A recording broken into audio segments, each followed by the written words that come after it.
The New York Giants fall to the Philadelphia Eagles 22-16, but it's not that big of a deal. Why?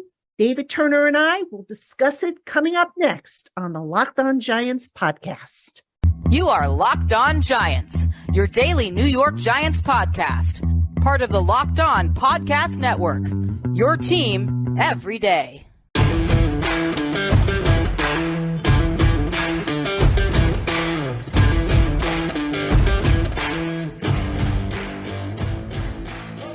This podcast is sponsored by BetterHelp.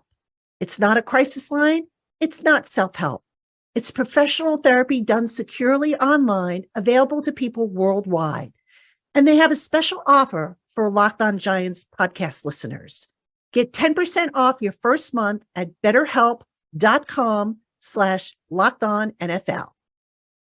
Hello, New York Giant fans, and welcome to another edition of the Locked On Giants podcast, part of the Locked On Podcast Family, your team every day. I am Patricia Traina, joined as always by former NFL scout David Turner. And folks, the Giants didn't win the regular season finale against the Philadelphia Eagles. We didn't really kind of expect that they would win. You know, the plan all along, even though Brian Dable, didn't come right out and say it, was to rest the starters, give them a chance to catch their breath a little bit. But what we didn't expect, or at least what I didn't expect, and David will talk about this certainly, is I didn't expect the Giants to keep it so close against the Eagles. Now, you and I were talking a little bit offline before we started taping about the game plan and stuff like that. But from my perspective, I mean, if we're looking for positives from this game, 22-16, the Giants playing their quote-unquote JV players, their backups primarily, Davis Webb getting his first NFL start in his career. At the end of the day, you're talking one score difference with the number one seeded Eagles in the NFC playoff tournament. So I know we're going to talk about, the game plan and whatnot, but that's not too bad if you're the Giants, if you're looking to take away something positive. Well, no, of course not. You're going to hype up that angle all you want, but when you go back and watch the tape as a scout, and as I'm watching the game, I'm seeing a very watered down Eagles play calling. I see a very watered down minimalist, play sheet from the Eagles. They took some shots downfield. Of course they did. But it wasn't like the first game where they were running a lot of rub routes, where they were running more complicated schemes with tight end and receivers in combinations to get open and different things. I really was shocked to see Hurts out there. I really thought they would have put him in the wheelhouse and let him just, wait till after the season, especially once you saw Daniel Jones and, like you said, a lot of our JVs go out there. I was like, well, why not let Hurts get the first quarter in, maybe the first half just to get some work, but then put him away and let Gardner finish it out. They didn't do that. They really, but again, they didn't run. It was like they tried to do the very least to win the game. And, to me, I think that hurt them more than us. Like you said, we got a little bit of a moral victory walking away from that game. Whereas them, I think they have some question marks that they have to address. And of course they're going to shrug them off and say, well, we didn't really try that hard, so that's why it was so close. But still, like your point, they probably should have handled our JVs a little bit more, handily than that one. And they should have walked away, probably going into halftime with 2 touchdown lead, and then coming out of halftime, with a lot of comfortability. So, I think they might have some questions when they go back and rewatch the film. For us, yes, it's a moral victory, but again, I did not see it what we saw a few weeks ago from Philadelphia game plan wise. Why do you think that is? I mean, the Eagles obviously needed to win this game. The Giants have been playing a little bit better since that Week 14 blowout. Why not go for the jugular to give yourself a big lead if you're the Eagles, and then be able to pull Jalen Hurts out of the game? I'm sure, your observation obviously is correct about the game plan, but why take that route? Why not just, go for the jugular right off the bat, bury the Giants, and then pull your starters and coast to the victory? I don't know. And I'll be honest, I don't understand it. It doesn't make sense to me. I mean, if it was me and I was committed to playing my starters, I would have done that. I would have ran that score up as much as I could have in the first half. So I would have had that comfortable lead and then pulled my guys at halftime, very latest at the end of the third quarter, and made sure that everybody walked out of there healthy and we're good to go, But I don't know why Nick Sirianni decided to play his starters and do such a vanilla game plan. I mean, it almost looked like the third preseason game type game plan. Like they did a little bit here, they did a little bit there, but then they didn't. It wasn't an offensive game plan where I was like, even their defense was playing hard, but they were in base coverages and stuff, and I was like, why are you doing that? Like, again, if you're going to play your starters, come out, like you said, to dominate, set the tone, make a statement that this is, our house. I mean, they're playing at their home field. So, and this is the road that everybody's going to have to go through in the playoffs is come here. I would have absolutely unloaded on the Giants if I was them to set the tone for the whole playoffs. When people were coming there, I would want them going, do you see what they did to the Giants the last game? Holy smokes. Like, yeah, that's the kind of mental, emotional type game you could have made this for the whole playoffs to set the tone for the entire playoffs. So I just didn't see that killer instinct there. And I'm not trying to crash the guy. I mean, the guy is the number one seed. The team's the number one seed in the thing. I just didn't see the killer instinct on that. That's just me personally. Is it possible that they were holding back because, they've got next week off, they've got the bye, but maybe that this factored into it. Maybe they're holding back because they're going to spring a can of whoop, you know what, on their opponents, whoever they face in the divisional round. I mean, me and anybody who's listened to us, I'm such a competitive individual. It's like either put me on the field to dominate or keep me off the field. Like, don't do the in between. Like, that's just me. And like what Dable did today, again, I get it. They don't get a bye week next week. They're gonna have a tough opponent next week. So it's like rest my guys, give my guys some time to catch their breath. And then you know what? Our quality backups got some really quality reps today against their varsity, and they were able to hold their own. It showed our guys that, hey, if somebody goes down, you can do it. I like what Dabo did there. I like what he had to do. Like, my fantasy teams did not like that he did what he did because I had a few of those players drafted and didn't know he was sitting them. So if I can get the memo earlier, Dabo, that would be great. But I'd just say, like, it was just a situation where I think we could have played a few more guys, but you didn't need to. And like I said in last week's podcast, I would have went out there to win the game, and for me, give the Mariners a 10-win season and move on. It's not necessary. We were locked into what spot we were going to be. There wasn't much to gain there, but a little bit cheesemo and a feather in the cap of the Mariners. So, for me, that's just me. Like I said, put me on the field or don't. So, coach in that situation was like, nope, you're not going out there. You're gonna sit over here on the bench. So Yeah, just real quick, I have the list of guys who didn't play. Now, the inactives were the injured guys, obviously. Also joining them, Julian Love, Saquon was inactive, Andrew Thomas, Dexter Lawrence, and then you had Adoree Jackson who was injured, Ojulari who was injured, Leonard Williams who was injured.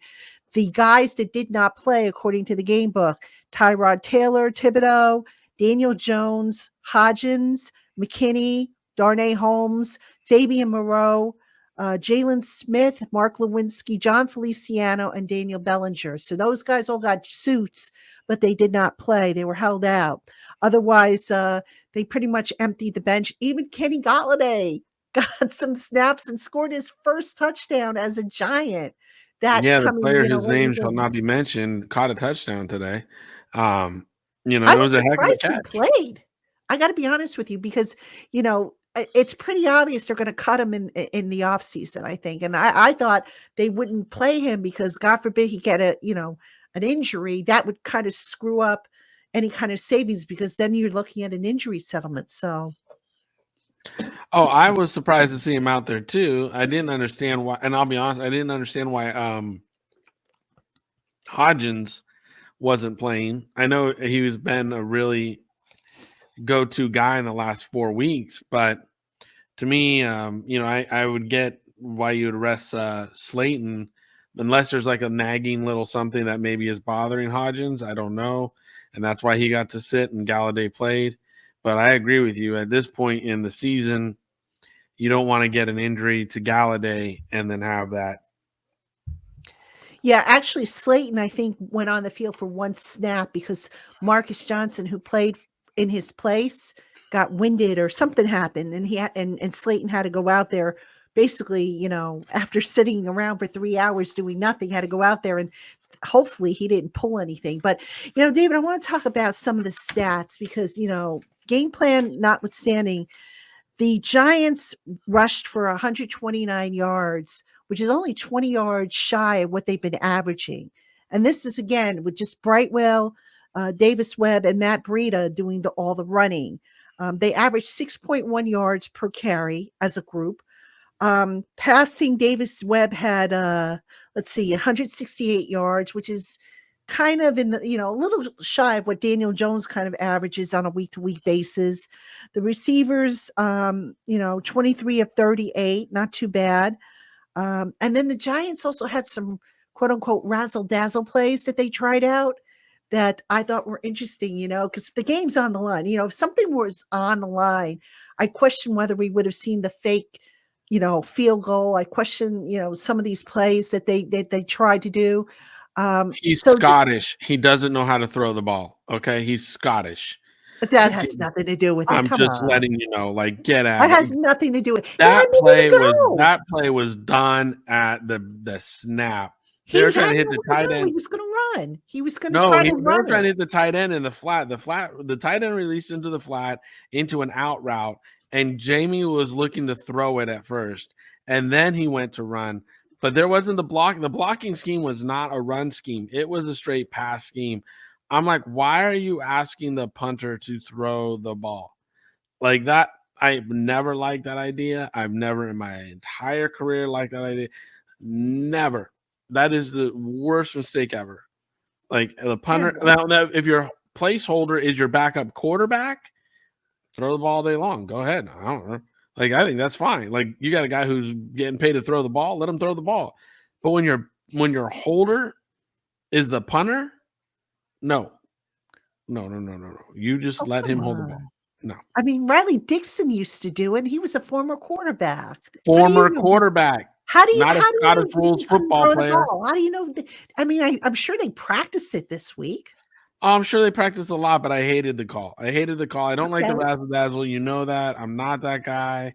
I'm just lining them up. Let's get in a slobber knocker and let's just drive them off the ball and let's go. Like your best play is often a play in your offensive playbook. It's not a razzle dazzle play. It's not like that. So for me, I like the run game. Like I said, I like what we were doing. We were coming off the ball with our backups. Our backups were moving some people. Some holes were created. Wasn't as many holes as I would have liked, obviously. Only running the ball 21 times today. I thought we could have ran the ball a little bit more. But again, we weren't being effective. We were making a statement. We wanted to be in the game. We wanted to try to win the game. So Davis Webb's very serviceable, backup. He did a good job today. He made good decisions. He Quentin Demps dropped that one interception, but that was a great jump by Quentin. Quentin jumped in front of the receiver. It was a good read by Webb. I think Quentin just made a really good jump on the ball and cut in front of the receiver there. But all in all, it's efficient. Again, I think both teams showed minimal. I mean, the Giants showed a little bit more razzle dazzle with a couple things. But I think it was neither game plan was true. It was a third preseason game. Being honest, that's when I'm watching the game here. I'm sitting here, cooking and doing my normal Sunday thing. But I was watching the game, and I was like, man, this reminds me of a third preseason game. Neither side's showing too much. Neither side's doing too much. But it is what it is. Well, again, with the playoffs on the line, I guess they didn't have, they wanted to hold something back because there is a chance these two teams could meet again. I mean, as we Very record good this, chance. yeah, as we Absolutely. record this, we don't know who the 7th seed is going to be because I think Green Bay and the Lions are playing. If I'm not mistaken, I think Green Bay, if they win, they get the 7th seed. But if they lose, I think Seattle gets it. So Correct. Correct. So it would be 2 versus 7, which would be the 49ers versus whoever's 7. The Giants are going to get the Vikings. We'll talk about that a little later on in the show. And then, you just see how everything shakes out after next weekend. But if you You do know, the math, but I've already there done is the a math. possibility. There is a Yeah, possibility that the Giants very could, good. if they advance, When and they beat the Vikings, the Giants, they could see the Eagles again. So it's very maybe that likely. was something that had something to do with the vanilla that we saw. All right, David, we're going to take a quick break. When we come back, I want to discuss some numbers with you from the game that kind of stood out to me, and I want to get your take on that. So don't go anywhere, folks. We'll be right back after this. Hey, Giant fans, with the weather being so unpredictable this time of year in the Northeast, you need to start with underwear that can handle any temperature or condition. Tommy John underwear. Tommy John underwear is comfortable to wear. Their breathable, lightweight fabric has 4 times the stretch of competing brands. They come with a no wedgie guarantee thanks to a non-rolling waistband and legs that never ride up. With over 17 million pairs sold, people love Tommy John underwear. That's why Tommy John doesn't have customers, they have fanatics. Plus, everything is backed with Tommy John's best pair you'll ever wear or its free guarantee. Go to TommyJohn.com/lockedon right now and save 20% off your first order. Again, that's TommyJohn.com/lockedon for 20% off your first order. See site for details.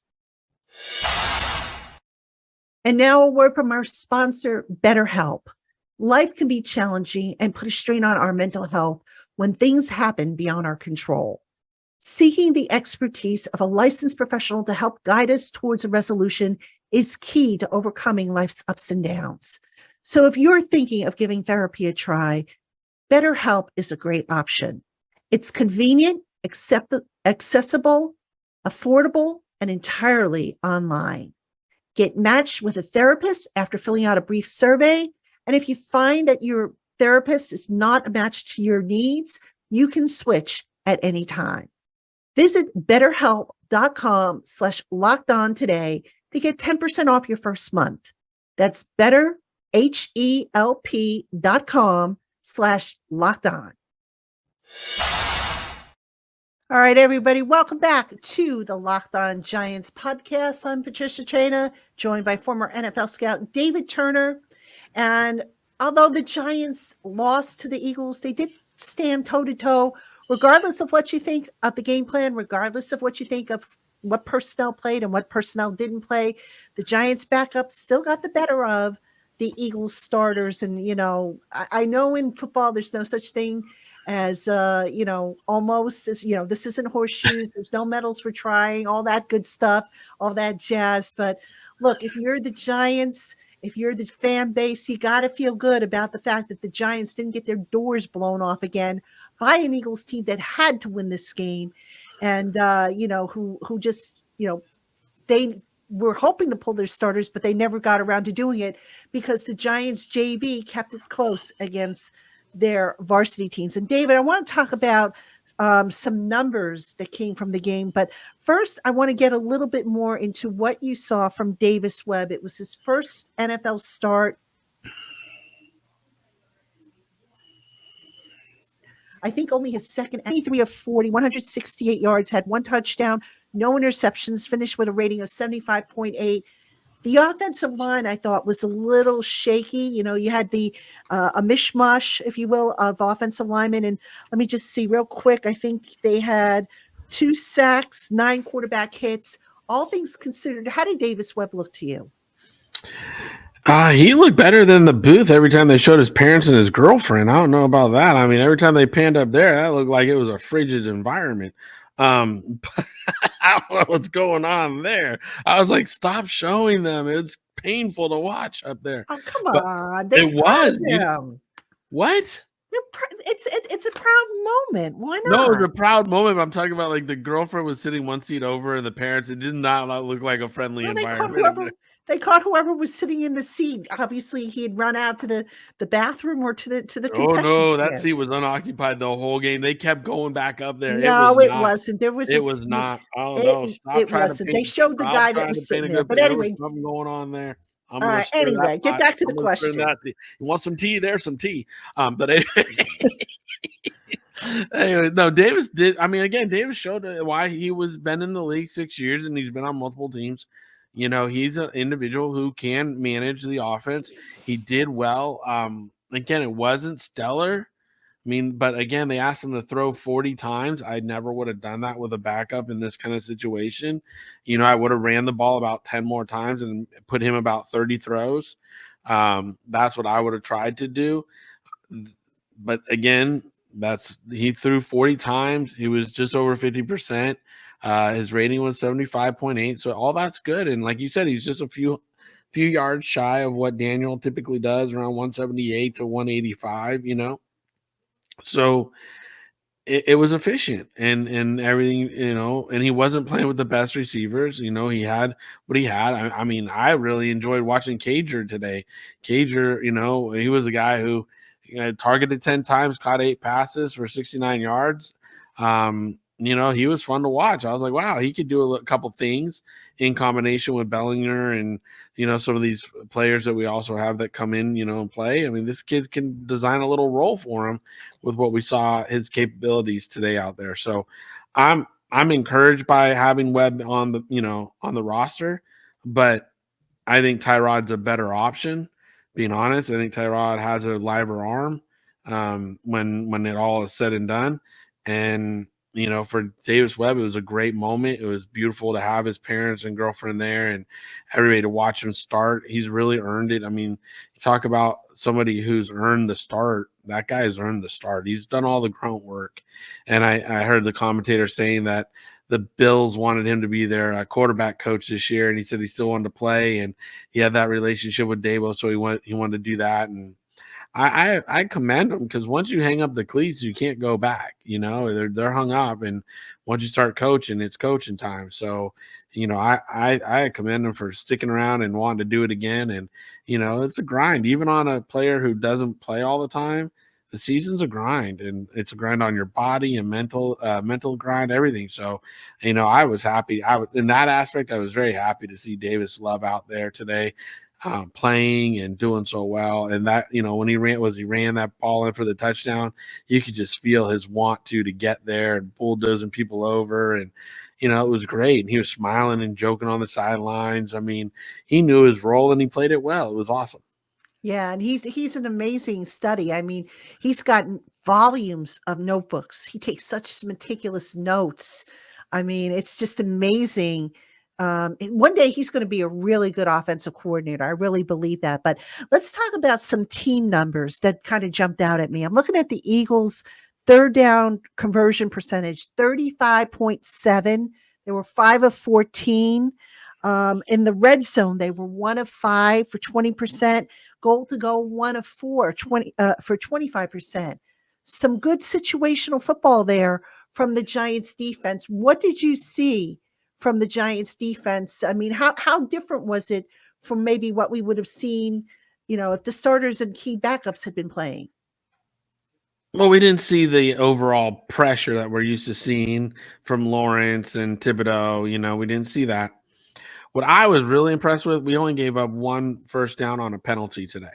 Mhm. Usually when you play the JVs and you got guys and that are playing out of position a little bit and stuff, you give up more of those type of situations. You know, you get more pass interference calls, you get holding calls on defense, and so you'll give up some cheap first downs.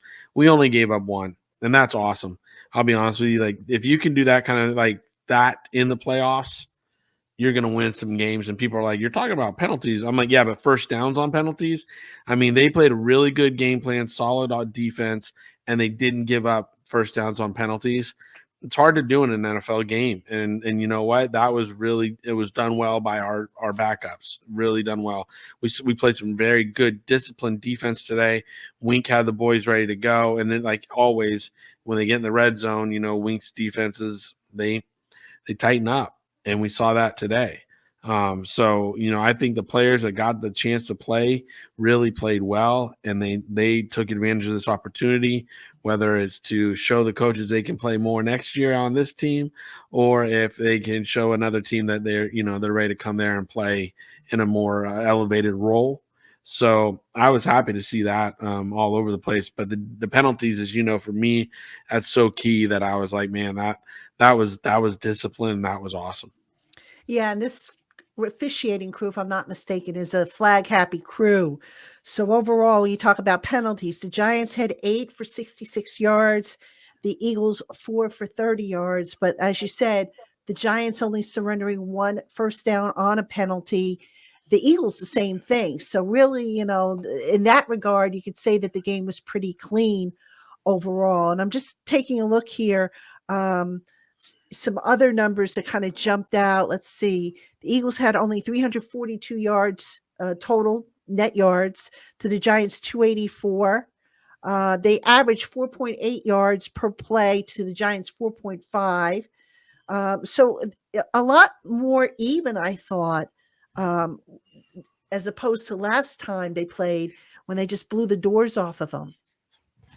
Oh, absolutely. And when it comes to this game, I think, like I said, there's going to be a lot of good teaching, a lot of good moments, a lot of attaboys that can be given out for good disciplined football. The Eagles. I want to say the Eagles punted.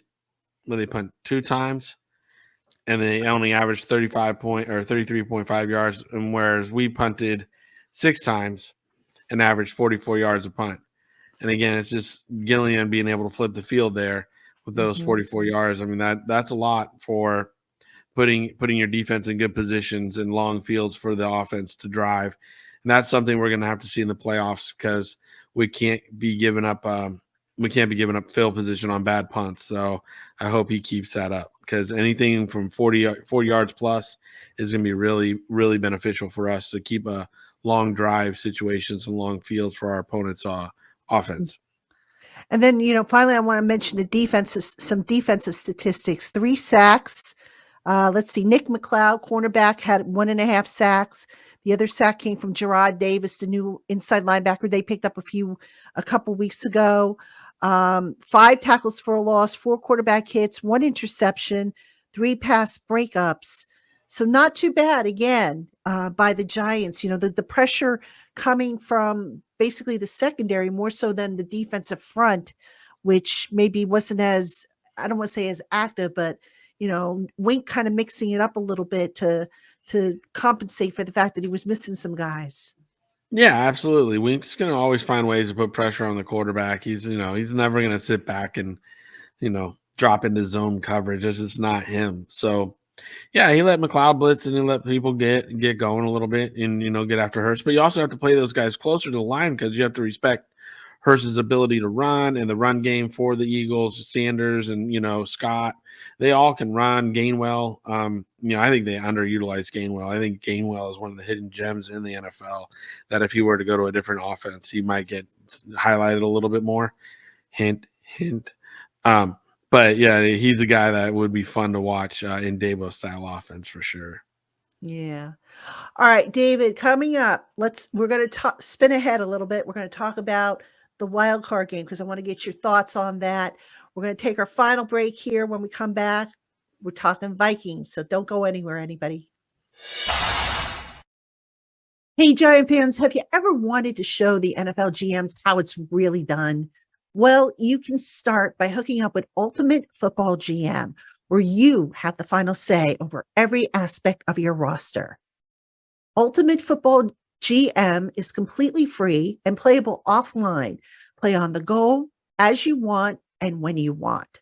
We at the Locked On NFL Network are already competing against each other, and we're having an absolute blast. We know you will too when you compete against your friends. So go ahead and get started. Locked On Giants podcast listeners get a 100% free boost to their franchise when using the promo code Locked On in the game store. To download the game, just visit ultimate-gm.com or look it up in the app stores. That's ultimate-gm.com Ultimate Football GM. And that promo code is locked on, all caps. Ultimate Football GM. Start your dynasty today. Hey, Giant fans, thanks so much for making the Locked On Giants podcast your first listen every day. Subscribe to the Locked On NFL podcast and get daily conversations on the biggest NFL stories. Plus, get in-depth analysis on the biggest games with NFL key predictions every Friday. And Monday, local insiders cover the weekend with game-to-game episodes. Locked On NFL, available on YouTube and wherever you get your podcasts. All right, everybody, welcome back to the Locked On Giants podcast. You got Patricia Traina here with David Turner. We are talking the Giants lost to the Eagles 22-16, but, we expected it. We kind of expected it. Didn't matter as far as the playoff seeding goes. It's all set up for the Giants. They will face the Minnesota Vikings, who are the number 3 seed in the NFC tournament next weekend. We don't know what day. As we record this, we don't know if it's going to be Saturday or Sunday. But, the Vikings, a team that the Giants saw back on Christmas Eve, a team that they really should have beaten, a team that, I think the Giants beat themselves more so than Minnesota beating them. David, I want to start off by asking you, how much realistically does a game plan change when you see a team a second or a third time or whatever, multiple times in a season? I think the Giants in that game against the Vikings, the original game against the Vikings, missed plays more than anything. So I think Dabo pulls that game plan out. And I don't want to say Xeroxes it, but he gets a lot out of it because he dialed up some really good plays. He kind of knew that what was going to work, what's going to play into his team's capabilities. They left some plays on the field that day, and that was a day I couldn't get on and do a post game with you because I had so much going on with cooking and everything. So, but that was definitely a game I thought the Giants left plays on the field. So, for me, I would pull that game plan out and I would go back over it and look at my notes that I take on it and my post game notes and be like, you know what? 85% of this game plan worked. So we're just going to detail it, fine tune it, add a couple things from the last couple weeks that really seemed to work for Daniel and for the team, and then go from there. But I like their game plan. I mean, that if you remember, Daniel threw for 334 yards that game. He had a touchdown. The interception, if I remember correctly, wasn't really his fault. So, if I'm remembering it correctly, I think I am. The only thing from that game is Barkley didn't touch it enough, in my opinion. I mean, he had 8 receptions for 49 yards, don't get me wrong, but it was running the ball. I want to see Shaq over that 100-yard mark, and he had 84. It was still a good game. I mean, this is a team that is very beatable for them. As an opponent, Minnesota, they have an incredible team, don't get me wrong, but they don't play up to their talent level all the time. And even recently, they have not. They play better at home, yes. What time is the game? I don't know yet. So I got to see when they're going to slot the game and what time it is, because if it's a later game, it's better. Because Kirk Cousins, for some reason, does not like to play late games, and he always struggles when the game is later. If it's earlier, they're going to be in a little bit of a dogfight. I mean, Cousins threw for 299 yards that week, and he had 3 touchdowns, no interceptions. Damian, they were good against a run that week, though. If you remember, that was a week that Wink's defense showed up against a run. They only gave up 83 yards rushing, and Cook and Matson is they're very good running backs. Today, Matson had 2 touchdowns in their game that they played. So it's going to be a dogfight, man. I mean, Hutchinson that week, the tight end, had 109 yards receiving, and Jefferson had 133 yards receiving. So, I mean, they gave up a lot of plays to those receivers. They were not putting the sacks and pressures onto the quarterback as much as they need to do to win this game. But again, it's very winnable game. It is a very, very winnable game for us. This game, hopefully, they're going to have Adoree Jackson back, because last time they couldn't stop Justin Jefferson. Is there any concern? Jackson's been limited in practice the last couple of weeks, and I would think ideally they'd like to get him through a full week of practice, really work him hard. But how much concern is it, coming back from, the layoff that he's had because of that knee injury, that there's going to be rust, and especially against Jefferson, who's like, one of, if not the best receivers currently in the league. Well, I think you got to test him, like you said, in practice. You got to get him twisting and turning and making sure he's comfortable with the knee. And with Jackson, I mean, we know he's a physical guy. So if you see him coming up in the run game in the first series or two and he's laying a hit down, that's all he's going to need to get back into it, because he's going to be like, yep, here we go, And Jefferson's a talker. Jefferson's going to talk at him, and that'll get him going too. Like, I'm sure this week Jefferson's going to say something about him, you better not play or something, and that'll get him going. So,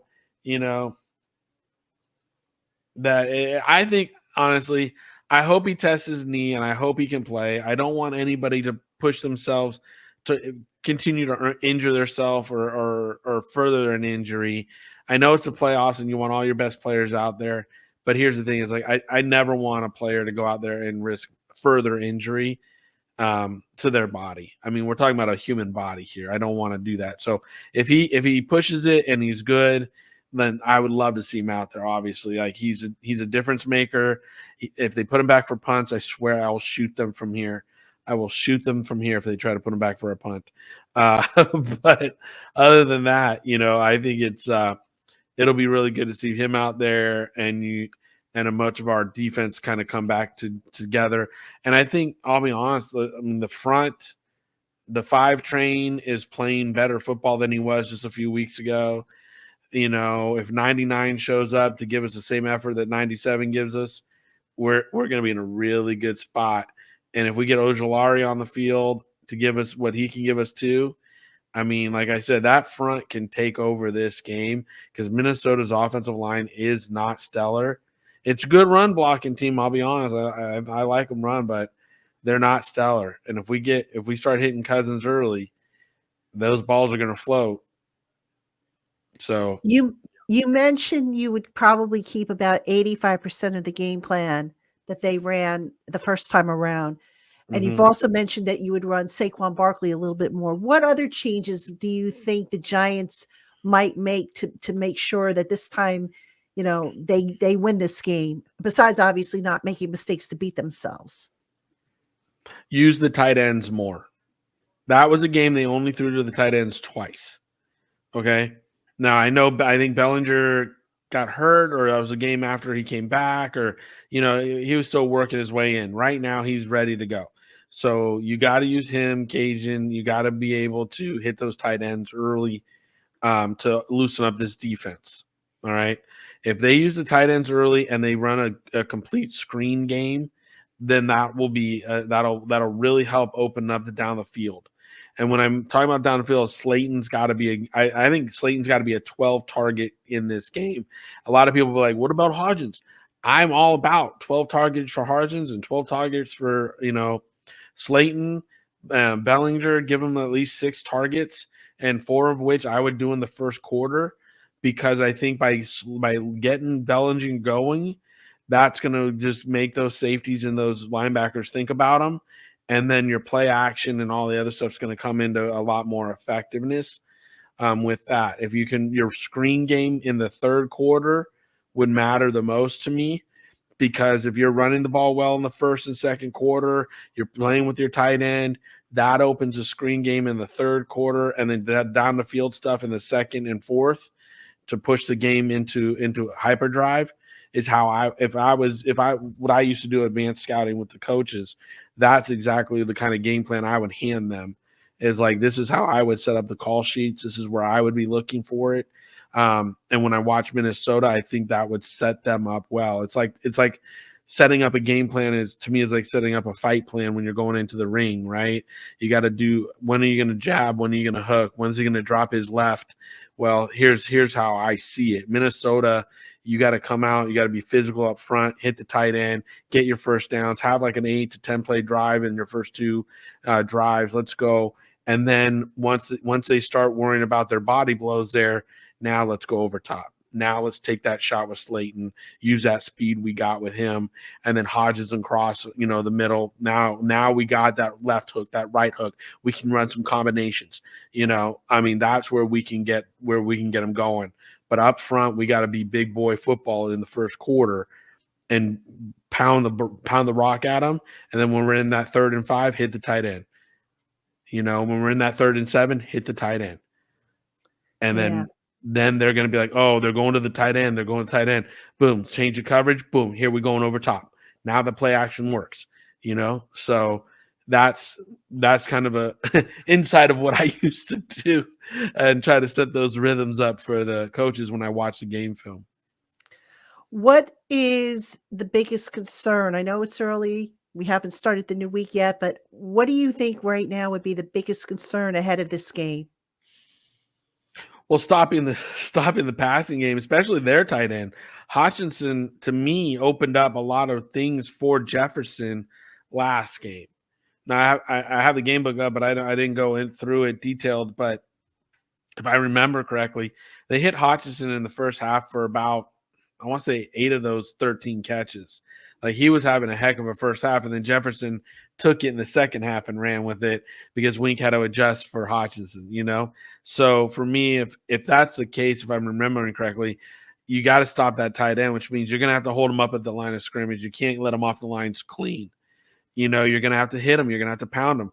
You're going to have to, like, maybe even line up Leonard Williams over the freaking tight end and let him come off the ball and go get him, which will open up some running lanes. I mean, Smith's going to have to come downhill, take aggressive angles and meet blockers at the line of scrimmage and create trash and traffic, But, I mean, we're also seeing Landon Collins play really good up in the box. So if Landon can come up in there and help create some trash and traffic, and also hold up the tight end on the line of scrimmage and be, just bow up on them, that will help a lot. That will help a lot to offset, because Jefferson, we can always double. We can double Jefferson and then risk Thielen, doing something. But if you let that tight end go one-on-one with some of our linebackers, I just don't think we have the coverage ability there. So I would put Landon Collins on Hutchinson and say, hey, that's your big boy. Let's go. I need a veteran to do it. You need to step up, and you got a big boy, this dude. And then, help him out with some checks up front, getting some people to help keep him on the line of scrimmage. And certainly Landon Collins, last time they played, I think he made a couple of plays against Hawkinson. So certainly that would make a whole lot of sense. David, my friend, good stuff as always. Appreciate it. Again, the season's over, but we're just getting started. The clock resets to 0-0 for everybody now that we're getting into the postseason. So plenty of football still ahead. Hopefully the Giants will be able to beat the Vikings, and we'll be able to do at least another couple more shows together.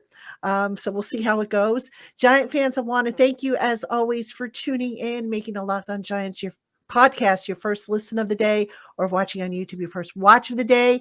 We'll do Twitter Tuesday tomorrow, so get those questions in. You can send them to me at lockedongiantspodcast@gmail.com, or you can tweet them to me at Patricia_Traina. Make sure you tag them Ask P Train so that they show up and I can capture them and get them into the show. So thank you again for tuning in. Appreciate you. And for David Turner, I'm Patricia Traina, folks. We will see you tomorrow.